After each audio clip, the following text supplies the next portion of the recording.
I only need you for the image. It's not personal, my girlfriend said, laughing. I replied, then the image is gone. She accused me of being controlling. Her friends encouraged it. By the weekend, her hidden plans and alibi stories spilled out for everyone, including her family, to see. Hey Reddit, my girlfriend treated me like a backup plan and her friends called me the perfect cover. So I said, nope, not doing this, and rebuilt my life somewhere else. But of course, they weren't done. Before we get into the chaos, let me start at the beginning. My name's Grant, I'm 32, and I make a living finding patterns other people miss. Forensic accounting, fraud, embezzlement, creative bookkeeping. Companies call me when money disappears. Law firms call me when things get messy. 90,000 a year, Portland-based, set my own hours. Quiet job, quiet life. 3 years ago, I met Natalie at a friend's birthday downtown. 27, brand strategist, blonde hair, sharp features, a laugh that took over any room. We talked over cheap wine and worse karaoke. By the end of the night, we'd exchanged numbers. 6 months later, we moved into a 2-bedroom in the Pearl District. Exposed brick, high ceilings, $2,400 a month. Character, she called it. The first 2 years were good. Cannon beach trips, a week in Puerto Vallarta, Tuesday pasta nights, Sunday takeout. She had Becca, Madison, and Jess. I had Kyle and Jim friends. We had our own friends. Worked fine. Then around year 2.5, things changed. Late nights with no explanation. Phone always angled away. Vague answers. Same recycled excuses. Then came the first real flag. Her agency holiday party in December. She told me it was colleagues only. No partners. At 10 p.m., she posted a story full of significant others. I texted her asking why she'd said I couldn't come. She called immediately. Said I was being paranoid. That she didn't realize people brought dates. Asked if I wanted to come, if it meant that much. Tone sharp enough to make me feel crazy for even asking. A week later, I calmly tried again. She jumped straight to defense. Why are you still on this? Do you not trust me? I dropped it. But I filed it away. Patterns are what I do. Then her social media stopped matching her stories. Mid-February, she claimed she was having a quiet night comforting Becca. At 11 p.m., she appeared on someone's story in a green dress I'd never seen, laughing at a downtown bar. Screenshot. Filed. Then the post that made it obvious. Madison's carousel. Natalie and her friends at a club, all dressed up. Caption. No commitment, just vibes. Derek, a mutual friend, commented, "Where's Grant?" Madison replied with a laughing emoji. "He's chill, lol." Natalie saw it. Saw the comment, the reply, the tone. Did nothing. Just kept scrolling. By March, she barely looked at me. Evenings, she'd text someone else, smiling at her phone. Never smiled at me like that anymore. Anytime I suggested plans, she was suddenly too tired or too busy. Then came the family dinner, the night everything snapped into place. Her parents invited us over the first Sunday of March to celebrate her promotion.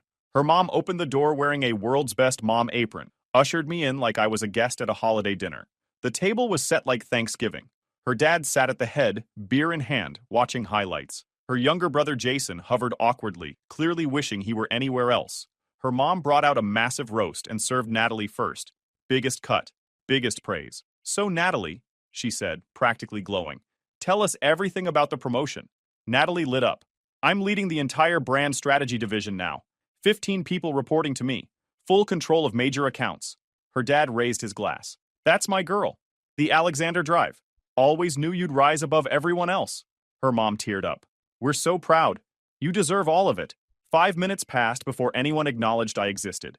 Finally, her dad turned to me. "You're still doing the accounting thing?" "Forensic accounting," I said. "Just closed a case. Found $2 million in misappropriated funds." He nodded once, uninterested. "Nice. Stability's important." Her mom chimed in immediately, like she'd been waiting. "A serious man provides stability. That's what matters. Natalie needs someone steady while she focuses on her career." I glanced at Natalie. She said nothing. Didn't defend me. Didn't deflect. Didn't register my discomfort. Jason shifted, shot me a quick, sympathetic look. Dinner continued as the Natalie show. Every conversation circled back to her. Anything I said got 5 seconds of polite nodding before they went back to talking about her. When Natalie went to the bathroom, I overheard her mother and Becca in the kitchen. "He needs to understand his role," her mom whispered. Becca laughed. "Don't worry. Grant's housebroken." Natalie returned moments later, oblivious. As we were leaving, her mom pulled me aside. "Natalie's special. She needs someone who doesn't ask too many questions. Someone who knows how to support her. Can you do that?" "I got it," I said. "Good. A woman like Natalie has options. Don't forget that." In the car home, Natalie texted the entire drive, laughing, smiling, typing fast. never once looked up. When we got home, she went straight into the bedroom to take a call. I heard Becca through the door. So? Did your mom lay it on thick? Natalie laughed. So thick. But Grant just sat there like always. He never reacts to anything. In the car ride home, I said nothing. Natalie texted the entire way back, smiling at her phone, laughing at something, typing fast, never looked up once. When we got home, she went straight to the bedroom to take a call. I heard Becca's voice through the door. How'd it go? Natalie laughed. So thick, but Grant just sat there like always. 2 weeks after that dinner, her company hosted this networking mixer at some fancy place downtown. Natalie asked me to come, said it would really mean a lot to her. She'd been distant all week, barely speaking to me, but suddenly she needed me there. I went. The venue was packed with her colleagues, clients, agency people.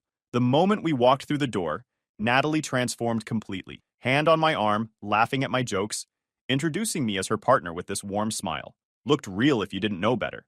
But the second we were alone, she'd go ice cold. Back on her phone, eyes scanning the room for someone more important. Then someone would approach us, and the performance started up again.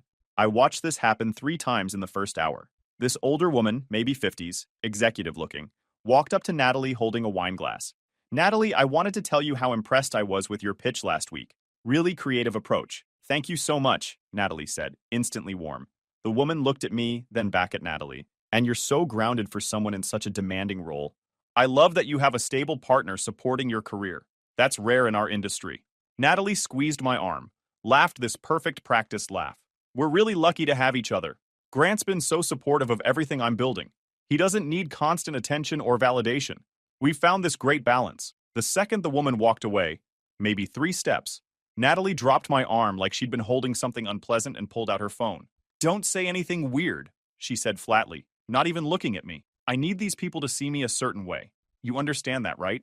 I thought to myself, I'm a credential, not a boyfriend. I'm proof she's stable. We left early. I said I wasn't feeling well. In the car, she didn't ask if I was okay, just went straight back to her phone. Her friends started showing up more after that. They'd show up at the apartment unannounced, multiple times a week. Becca, Madison, and Jess. Becca was the ringleader. Mid-30s, divorced 2 years ago, made hating men her entire personality. You still here, Grant? Thought you'd be at work. She'd coach Natalie during phone calls I could hear. Don't apologize to him first. He's the one being unreasonable. Madison was the image manager, obsessed with how things looked on social media. She'd post constantly, tag Natalie in everything, living our best lives. No commitments, just vibes. I was nowhere in that story. Jess was pure chaos. Loud, messy, always stirring drama. One night in late March, I came home around 8 to find all 3 of them in our apartment. Wine bottles everywhere, music playing loud. Evening, I said. Becca barely looked up. We're having girls' night. You should probably go hang out somewhere else. This is my apartment. I pay half the rent. Natalie's on the couch, phone in hand. Said absolutely nothing. I walked toward the kitchen when Madison snatched my keys off the counter. Oops, she said, dangling them. These yours? Yeah. Can I have them back? She tossed them across the room to Jess. Jess caught them, laughing. What's the magic word, Grant? The keys, I said. Natalie, your boyfriend's being uptight, Madison said. Natalie glanced up for half a second. You guys, come on.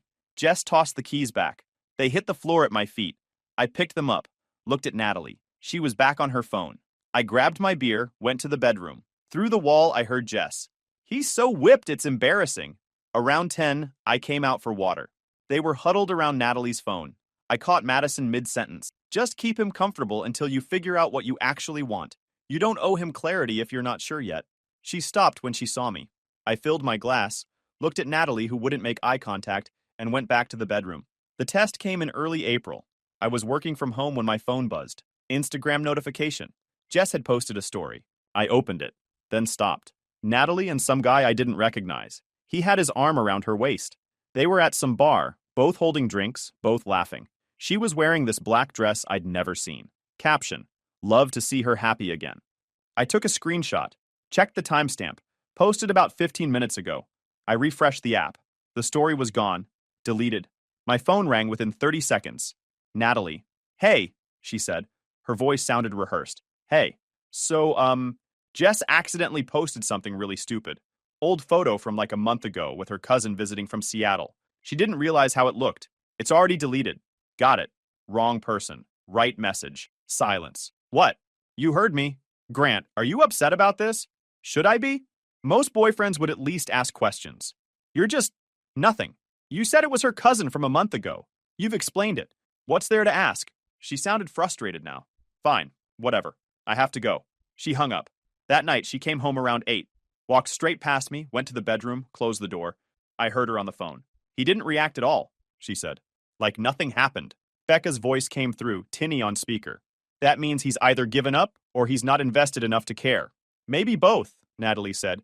I thought he'd at least ask about it. I wanted to see what he'd do. Becca laughed. At least now you know he'll tolerate anything. 2 weeks later, in late April, things escalated. I had this massive deposition scheduled for Friday morning. Fraud case involving a CFO who'd been embezzling. Worth 75 grand in fees if it went to trial. I needed to be sharp. Thursday evening around 6, Natalie texted me. Client emergency. Meeting ran way over. Probably won't be home until really late. Same excuse. Thursday night client emergency. 4th week in a row. Cool, I texted back. 2 hours later, sitting on the couch reviewing my deposition notes for the 100th time, my phone buzzed. Text from Natalie, except it wasn't meant for me. Just got out of the shower, wearing that black thing you like. Where do you want me to meet you? Read it once. Read it again. Something clicked. Then another text came through immediately. Oh my God, ignore that. Wrong person. Another one right after, coming in fast. That was for Madison about an outfit for tonight. She's helping me pick what to wear to the client meeting. We're meeting for drinks after to decompress from the day. I set my phone down on the coffee table face up, stared at it, went back to my case files. My phone kept buzzing on the table, lighting up with her name over and over. I ignored every single one. 10 minutes later, she called. I let it ring through, watched her name disappear, called again immediately. I declined it. Then the texts started flooding in. Grant, seriously, it was a mistake. I'm not cheating on you if that's what you're thinking. You're being ridiculous right now. Answer your phone. This is exactly why I can't talk to you about anything. I turned my phone on Do Not Disturb. Kept working. Found 3 more red flags in the CFO's expense reports. She came home around midnight. I was still on the couch, case files covering every surface, laptop still open. She dropped her purse on the counter with a loud thud, kicked off her heels, hit the hardwood floor. We need to talk, she said, standing in the doorway with her arms crossed. Okay, that text was literally for Madison. Literally. We're going shopping this weekend and she asked me to send her a photo of this dress I have so she can help me decide what shoes to wear with it. That's it. That's the entire story. Sure. That's all you're going to say? What do you want me to say? I want you to stop being weird about this. People text the wrong person all the time. It happens. It's not a federal case. Okay. She stared at me. Her face was flushed, makeup smudged and running slightly, hair messy in a way that didn't match a late client meeting. She smelled like smoke and alcohol and cologne that definitely wasn't mine. Why are you acting like this? Like what? Like you don't care. I looked at her. Do you want me to care? That question threw her off. She blinked. What kind of question is that? A straightforward one. Of course I want you to care, Grant. We're in a relationship. Are we? She stiffened. What's that supposed to mean? I set my phone on the arm of the couch. You tell me you're working late. I see you day drinking on social media. You say your phone died, but I see texts you sent during that time. You tell me you're at Becca's having a quiet dinner. I see you at a bar across town. You accidentally text me something that's clearly meant for someone else. Then you tell me I'm crazy for noticing patterns. So I'm asking, do you actually want me to care about what you're doing? Or do you want me to stop paying attention so you can do whatever you're doing without inconvenient questions? Her face went cold. You're tracking me. That's psycho behavior. No, I'm just finally listening to what you're actually saying instead of what you're telling me to believe. This is controlling. I stood up, started gathering my case files. I have court in the morning. Need to sleep. We're not done talking about this? I think we are. She followed me to the bedroom. You don't get to just walk away. I turned around. You stay out until 2 a.m. You won't tell me where you are. You get defensive when I ask basic questions. Your friends openly disrespect me in my own home. You text something that's clearly not meant for Madison, then call me crazy for noticing. I'm not tracking you. I'm watching you check out of this relationship in real time. I'm not checked out. I'm just not reporting my every movement to you like you're my father. We stood there facing each other, her arms crossed, pure contempt on her face. Even if I stay out all night, I'm not obligated to explain where I am. Okay, then neither am I. She looked like she wanted to argue, then shrugged. Fine. The bathroom door slammed. Shower turned on. I sat on the edge of the bed until sunrise. The deposition went fine. By noon, I was back in my car, exhausted, running on zero sleep. I sat there for 20 minutes just thinking. That's what I do for a living. Find patterns other people miss. Natalie's behavior was a pattern. The late nights weren't random, they were scheduled. Every Thursday, every other Friday, specific Saturdays. She was recycling the same excuses. I pulled out my phone, opened LinkedIn, found the message I'd been ignoring for 2 months. Dublin, Ireland, forensic accounting position, 20% pay bump to 110,000. Full relocation package, visa sponsorship. I sent an email. Still very interested in the Dublin position. Response came in 3 hours.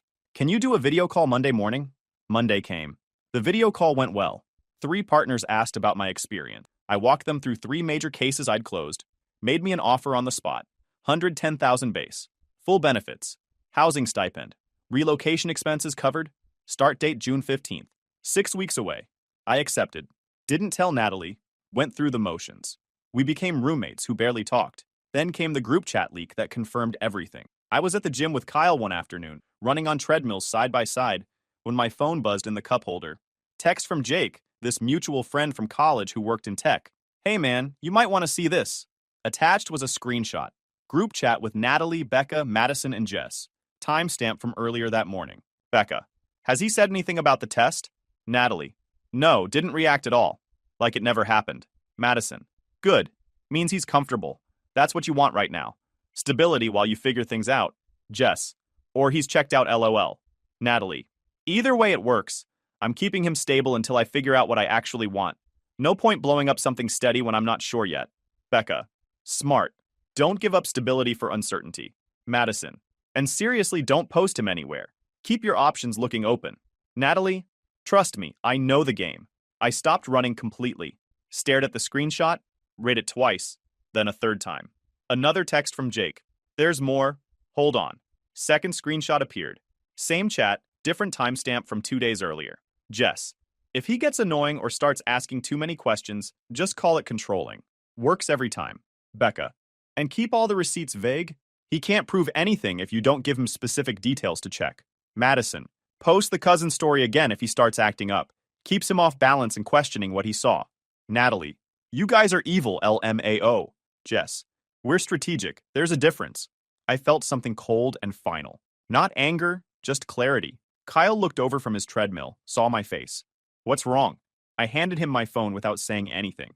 He read both screenshots, face getting darker with each line, shaking his head slowly. Jake's next text came through. Jess was bragging about this whole coaching operation to her friend Jake.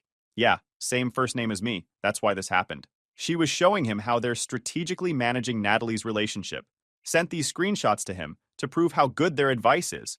But she sent them to me by mistake because we both show up as Jake in her contacts. She deleted them like 10 seconds later, but I already screenshot everything. Thought you should know what you're actually dealing with here. I sent back, thanks man. Really appreciate you looking out. Don't get dragged into any drama from this. Jake replied, you got it. Good luck with whatever you decide to do. This is some next level manipulation. That night, I texted Natalie, hey, just checking in.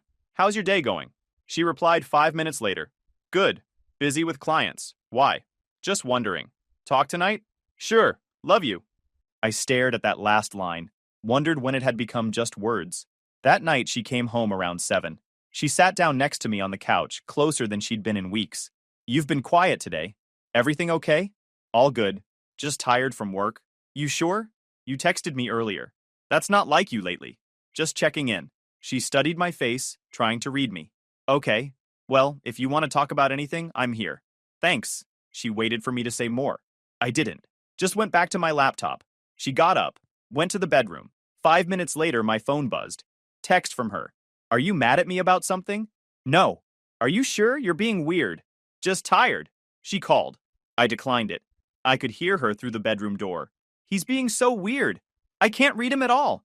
It's like he's shut down. That weekend, I called Kyle, told him I needed to talk somewhere private. We drove to this dive bar in southeast Portland. I showed him both screenshots again. He read them slowly, shaking his head. She's keeping you as a backup plan while she explores other options. And her friends are actively coaching her. This is premeditated. I know. So what are you going to do?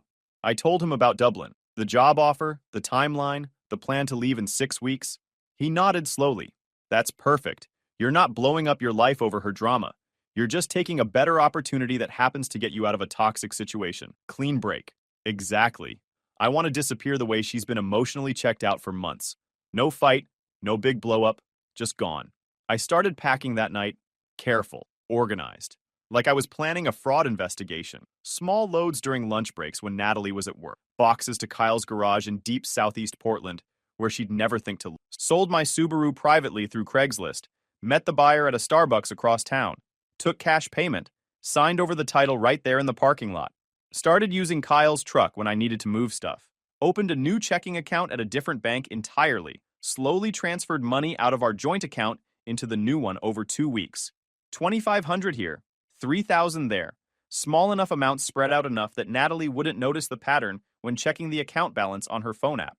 Left her exact half in the joint account completely untouched down to the penny. Canceled my gym membership, told them I was relocating for work. Updated my mailing address on everything important.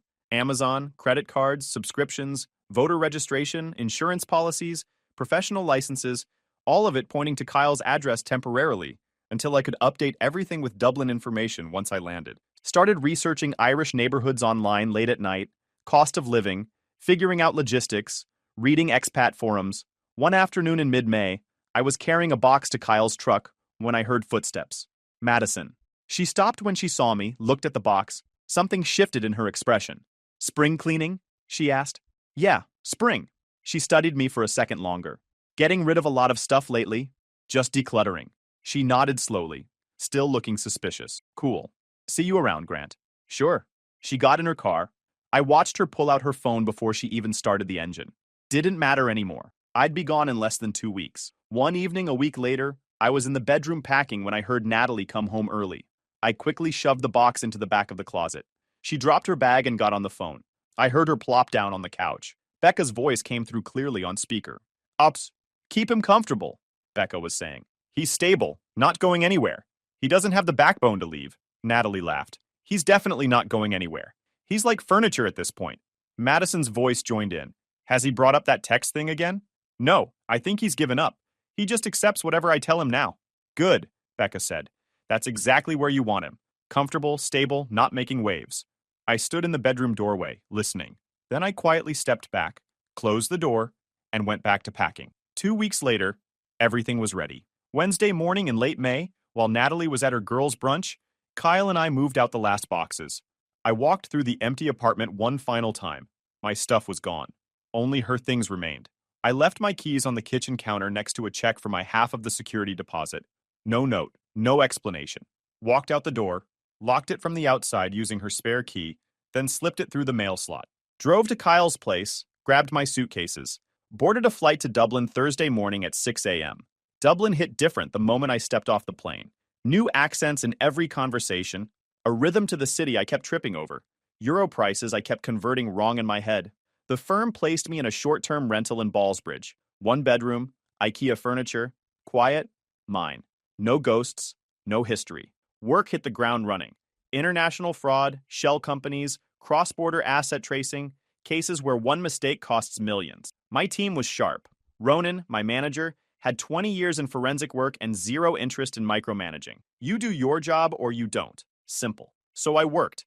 Late nights, ugly spreadsheets, cases nobody else wanted. By the end of the first month, I'd closed 2 major investigations. For the first time in a long time, I felt useful instead of used. The morning after I left Portland, the messages started. I was still mid-flight when the first ones came through. Grant, where are you? Your stuff is gone. Did you seriously leave without saying anything? Call me. Now. I didn't answer. Just turned off notification. The next week was a flood. By Friday, she'd called 47 times. I didn't pick up once. Then came the pressure campaign. Voicemails from her mother. Voice shaky with fake worry. Grant, this is Patricia.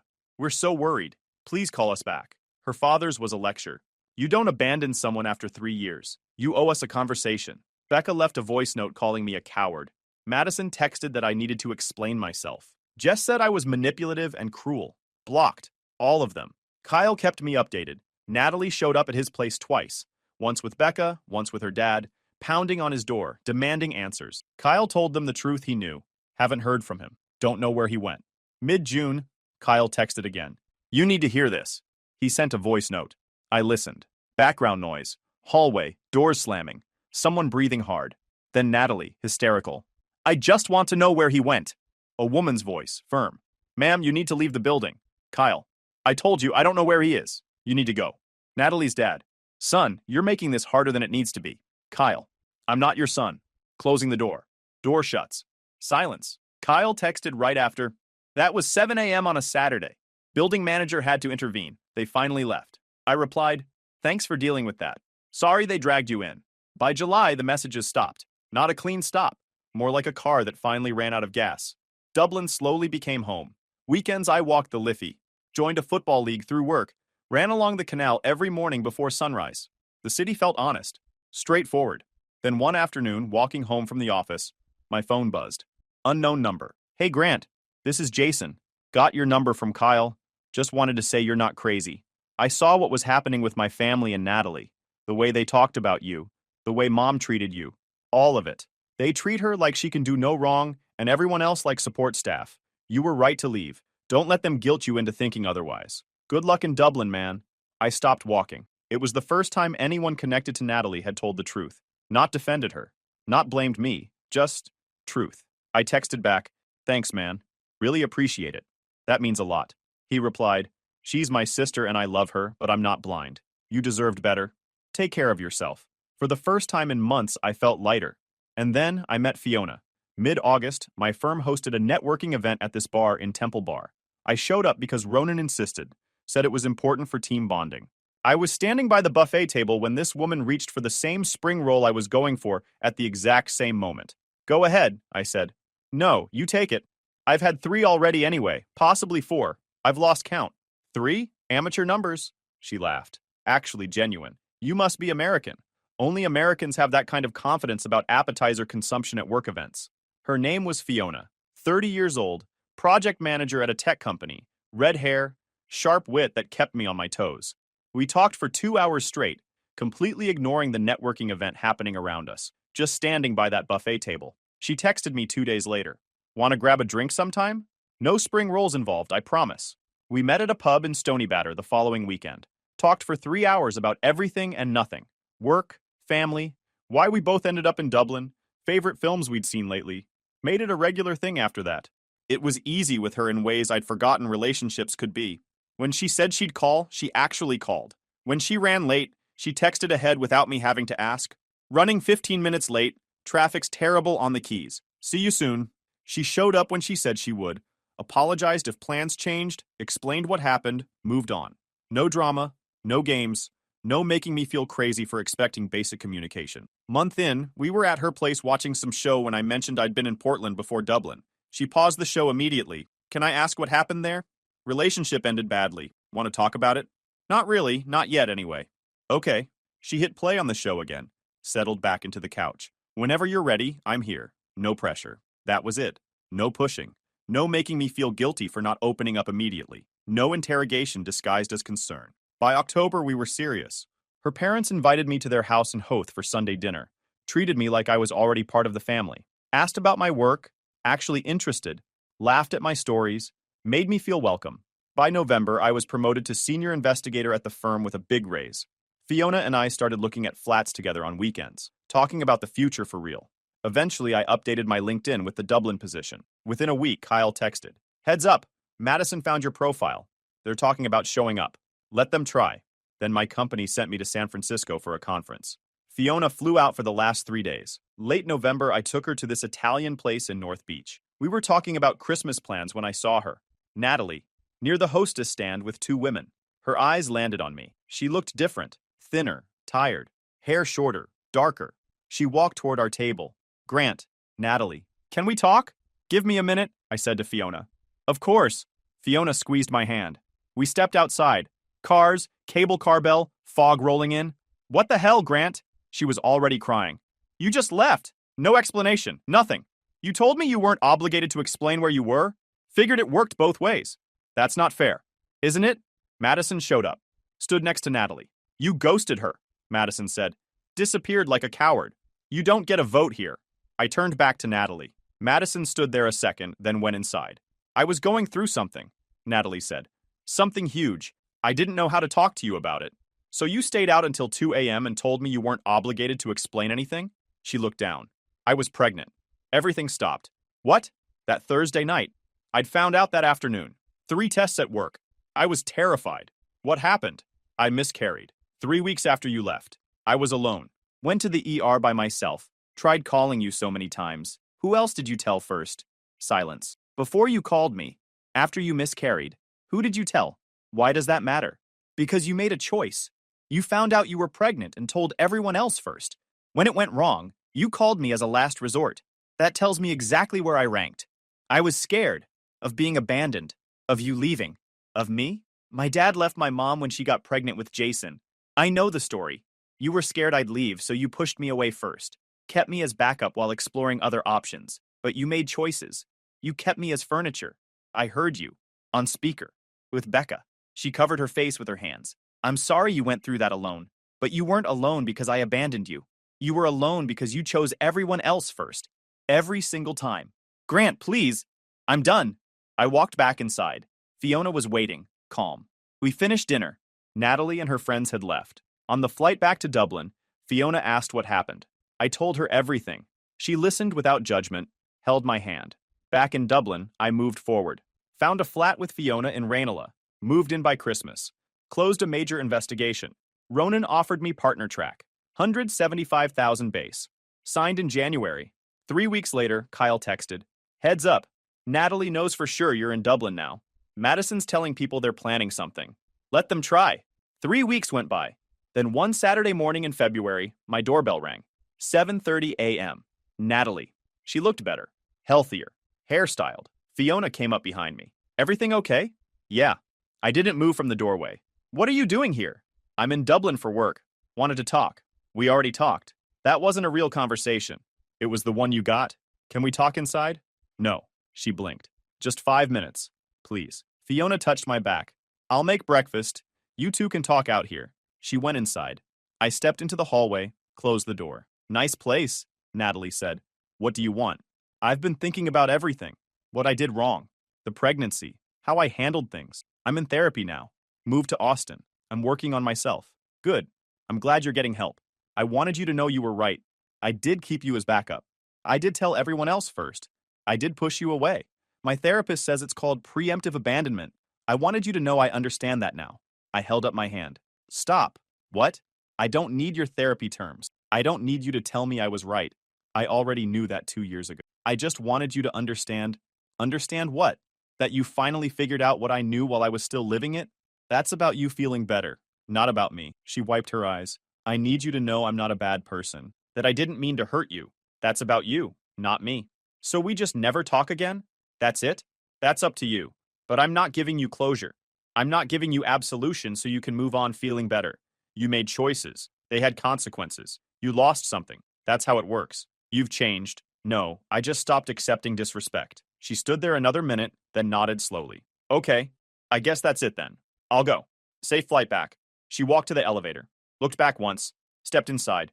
Doors closed. I went back inside. Fiona was making eggs at the stove. You good? Yeah. I poured coffee. I'm good. She walked over, kissed me. I know. We ate breakfast together. My phone buzzed. Unknown number. I deleted it without reading, blocked it. 3 months later, I proposed to Fiona at the cliffs of Moher. She said yes before I finished asking. We're getting married in Galway next spring. Guys, we are so close to hit 100,000 subscribers on this channel. If you are not subscribed to the channel, please consider subscribing. It really helps hit that 100,000 mark. Thanks for making this dream come true.